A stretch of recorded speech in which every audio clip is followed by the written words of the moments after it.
ঘণ্টার পর ঘণ্টা লাইনে দাঁড়িয়ে গ্রাহকেরা, এরপরও মিলছে না কাঙ্ক্ষিত জ্বালানি তেল। এতে ক্ষুব্ধ গ্রাহক।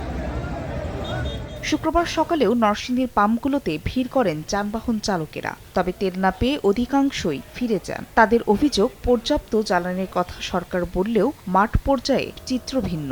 4 ঘন্টা এই সুলতানা ফিলিং স্টেশনে দাঁড়িয়ে থেকে 200 টাকা তেল নিলাম। সরকার তো বলতেছে যে তেল আছে, সরকারের উপর সব আমাদের থাকবে যেন প্রক্রিয়াটা স্বাভাবিক করা হয়। তারা তো পর্যাপ্ত তেল আনতে পারতেছে না মনে হয়।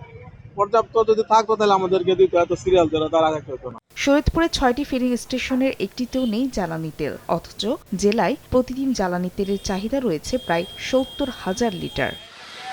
টাঙ্গাইলেও রোদ বৃষ্টি মাথায় নিয়ে তেলের অপেক্ষায় গ্রাহক। বিশৃঙ্খলা এড়াতে পাম্পে মোতায়েন রয়েছে আইন শৃঙ্খলা বাহিনী। আবার গাড়ি ভাড়া খরচ করে দেখা যাচ্ছে তেলের লাইন করে আবার সে তেল নিয়ে যাচ্ছে, কর্মঘণ্টা নষ্ট হচ্ছে এবং কি সে মানসিকভাবে অশান্তিতে আছে। কার্ড সিস্টেম করে দিলে নির্দিষ্ট একটা সময় দিলে আমরা ওই সময় গিয়ে তেলটা নিয়ে আসতে পারি।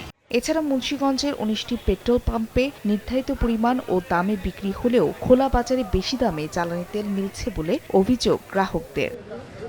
তবে ভিন্ন চিত্র সিরাজগঞ্জে। ফুয়েল কার্ডের মাধ্যমে পেট্রোল ও অকটেন বিক্রি করায় ভোগান্তি কমেছে গ্রাহকদের। সেই সঙ্গে পেট্রোল পাম্পগুলোতেও যানবাহনের সংখ্যা কমেছে।